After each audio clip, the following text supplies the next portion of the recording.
I'm excited, first of all, to be here and have a little bit of a chance to say hi to all of you and introduce myself and the work that we do. I've given myself a distinct challenge to try and frame the what, why, and how of like AI and education in a matter of 15 to 20 minutes. So we'll see how this goes. But we'll get into it. Um, so by way of just introductions first, my name is Christian Pinedo. I currently work at AI EDU, or the AI Education Project. Super quick background. I started my career as a high school teacher. I was teaching high school chemistry and graphic design for like 6 or 7 years. And then I got really interested in like the CTE space and got very involved in this idea that education should be preparing students for the workforce, and how can we set students up for success for and including four-year university alternatives as a part of that process. And I was like very big into exploring what that meant. And part of that exploration, I attended a lecture one day, and it was from a professor at Stanford, and she was speaking so greatly to how AI was going to transform society and the workplace. And she was predicting it would happen in like 5 to 10 years. And this is probably 2018 when I saw this talk. Um, and 2018 feels like it was forever ago, but it was also not that long ago at the same time, especially when it comes to technology.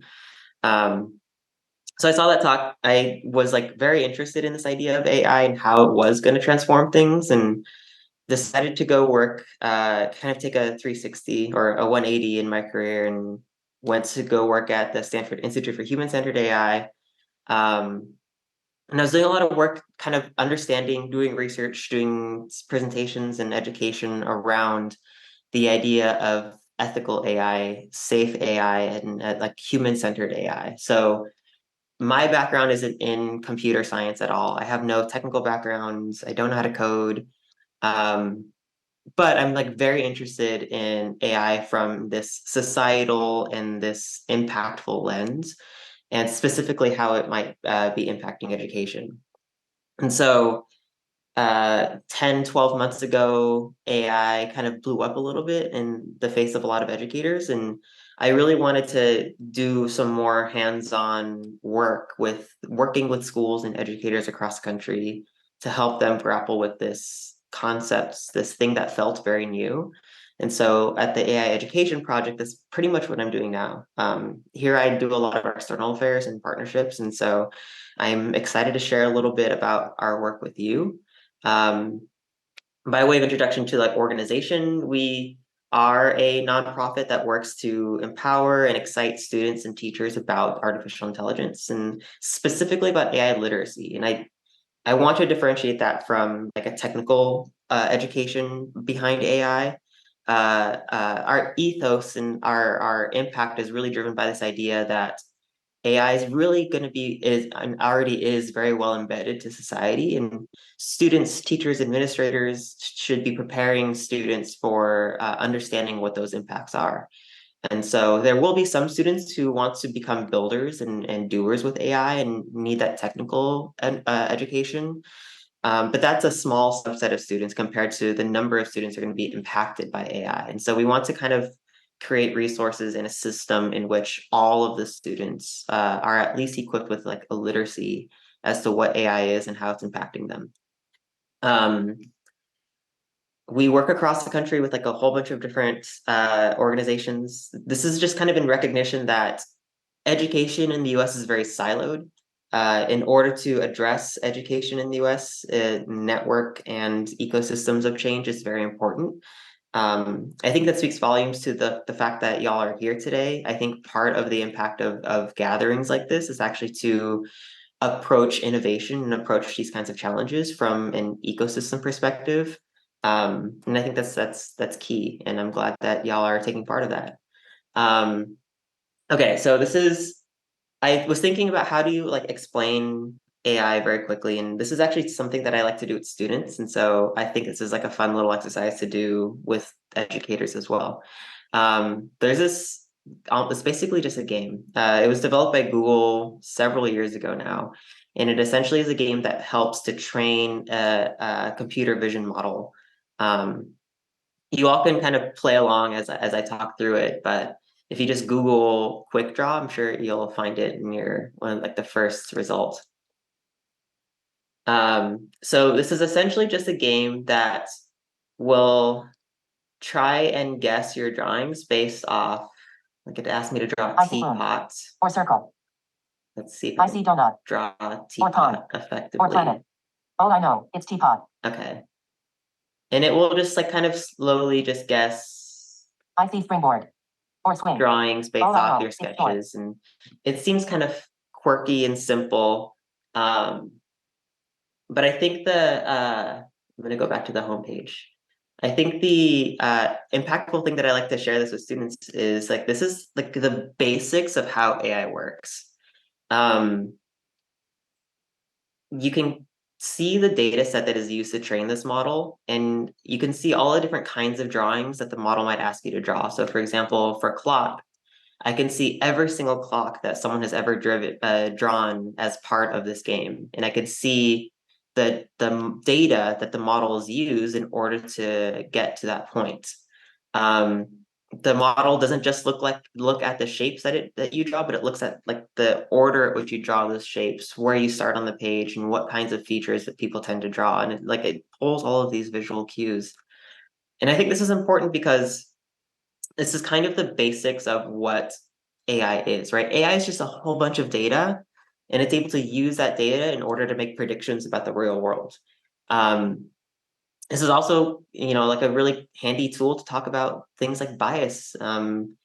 This model only works so well as the data that it's given. So, for example, if I were training a model like this on recognizing sketches of a wedding ceremony, and all of my sketches are from Western perspectives, and I were to ask someone from with Eastern perspectives as to draw a wedding ceremony, I don't think that this model would actually be able to guess that this person is drawing a wedding ceremony because it looks different from different cultural perspectives. And so, if the data that was collected is all from one perspective, that's a huge bias that's built into the AI system. And that's a really just like basic way that I love to just explain what AI is. It basically just recognizes patterns based off a huge set of data, and it tries to draw conclusions from those patterns. And this is a technology that's been around for like 40 years. Like we've been using AI at this basic level for a long time. Um, and it kind of is still today explains the explosion of generative AI as well. For the past 30 or 40 years, like AI has already been integrated into society. We've been seeing it in social media for content optimization and machine vision models, like what I just showed you, for like autonomous mobility, for just like prediction analyses. Like when you apply for a credit card, there's not a single human that's going to be looking at your credit card application. It's just a model that's looking at the data that it has in front of it, and it's able to make predictions as to whether it thinks you are a good customer. It's able to decide on what your credit limit should be. It decides on just accepting you as a customer, and like all of these things without human intervention.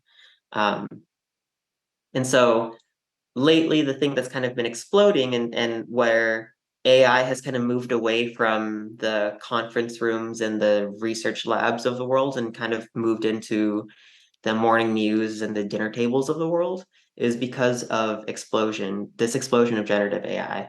And this idea that like AI can now create things. And we've created this world where we have so much data, and all of our data is honestly mostly collected in language throughout all of human history. We love to just record ideas in a form of language, and if you feed enough of that language into a computer system, it's able to learn that language very, very well. And it's able to learn other things and read those as languages, like images. Computers can kind of read as a language, or code, or DNA sequences, and all of these different kinds of things. And it understands it so well that it's able to generate language as if it's a natural speaker. And this is where you saw kind of ChatGPT blow up a little bit. And this idea of the creation or generative AI is rather than it predicting things and just kind of assigning value to things. It's now able to go one step further and create things as if it's brand new. Although at the very, very, very basic level, it still works the same as the quick draw game that I showed you just before. It just has a lot of data that's able to pull from, and it's able to draw conclusions and act on them a little bit more confidently. Um, it's growing and it's getting better very, very quickly.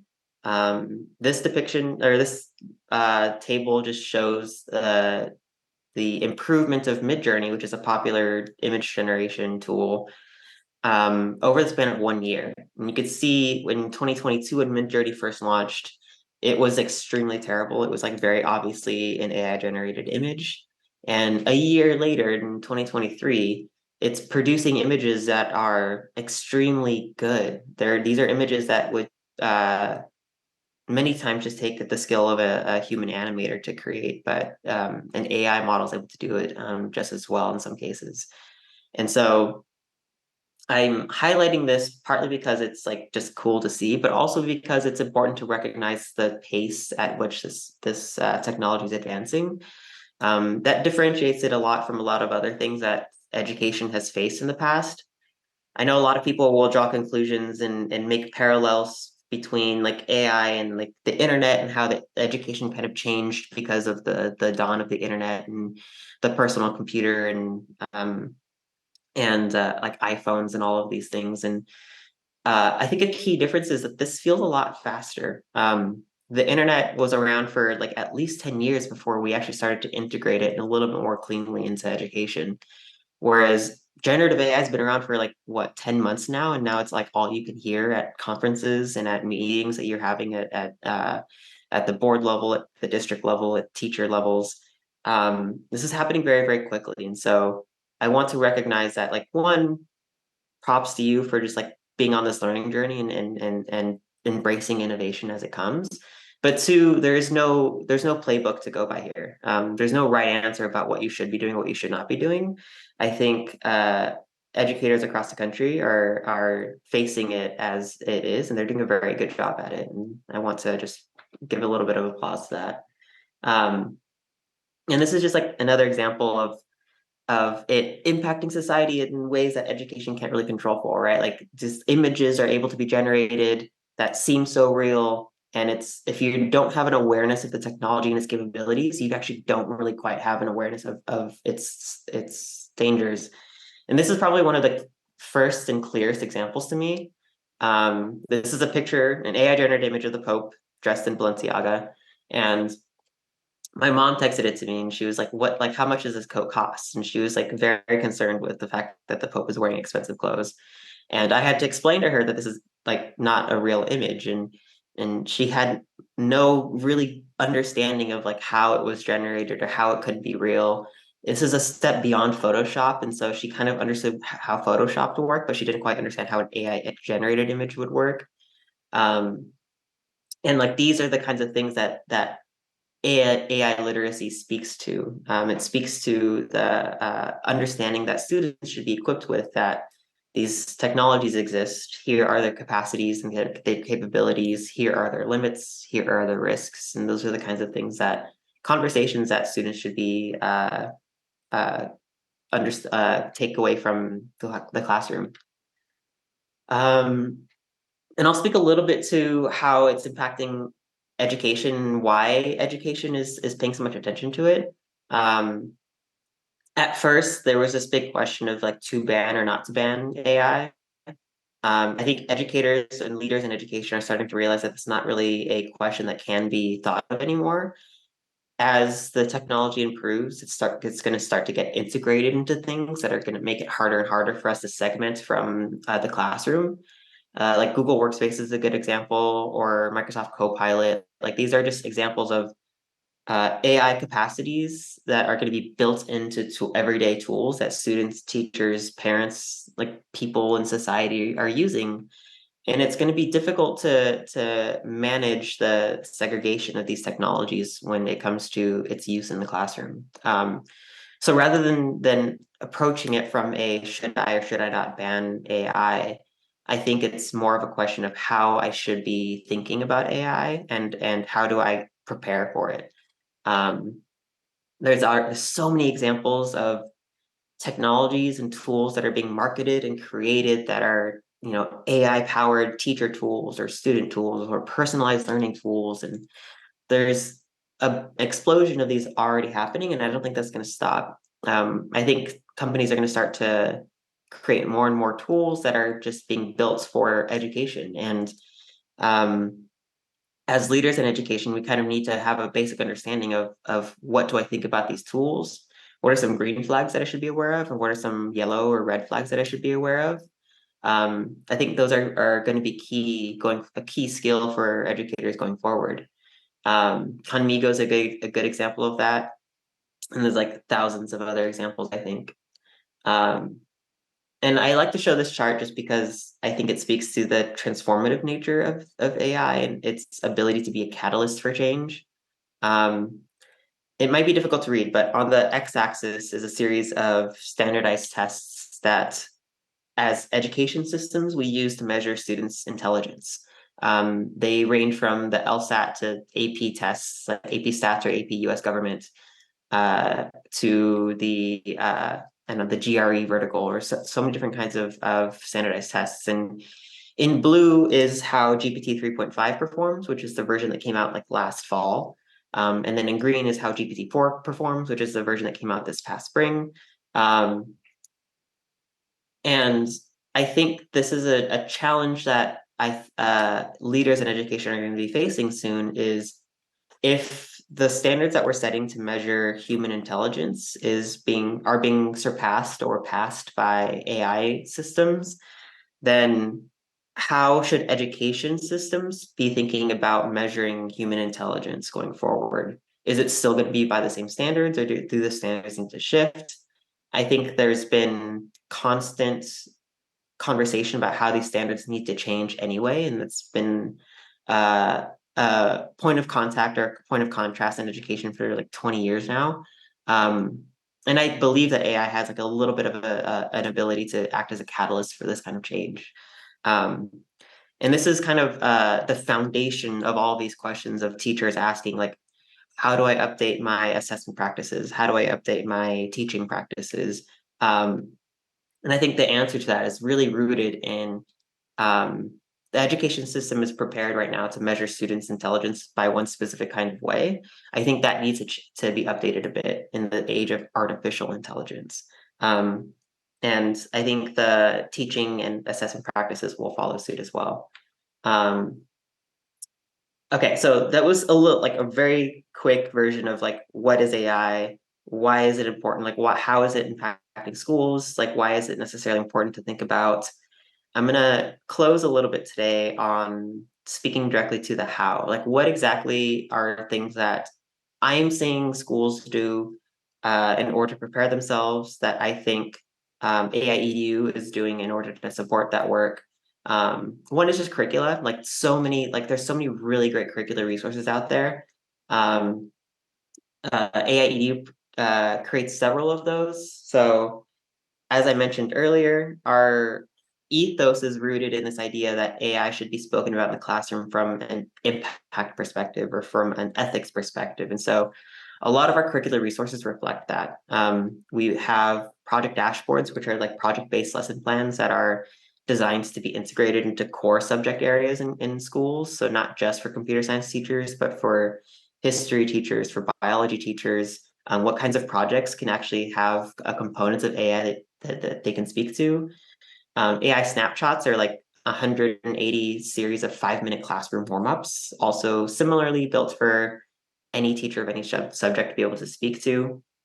And it focuses on examples of AI impacting students, and rather than just like the technology or the back end of the technology itself.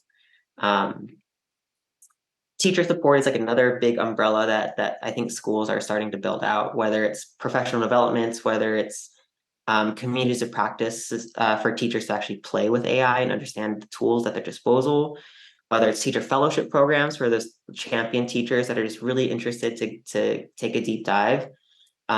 These are all also just programs that AI EDU offers. Like we offer teacher PD, we offer communities of practice, because we think that these are really foundational to building up education systems, a school's capacity to speak to and feel prepared for AI.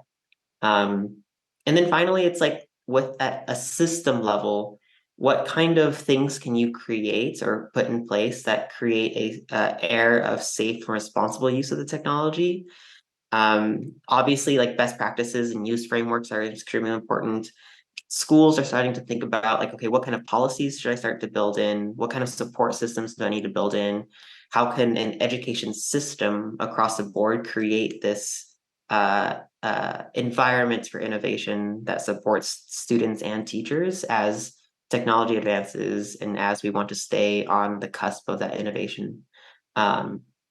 So I'm going to wrap up here, but I would love to keep in touch with everyone here. As I mentioned, I'm going to sing your praises once more, but the fact that you're being here speaks to two things. One, you are on a learning journey to learn more about just innovation in general in education. I think it's important for educators to continue to stay on that learning journey. And two, things like this create a sense of community and an ecosystem for innovation. And I encourage you to lean into that as well. And I applaud you for doing so. Please do keep in touch or email me if you have any questions.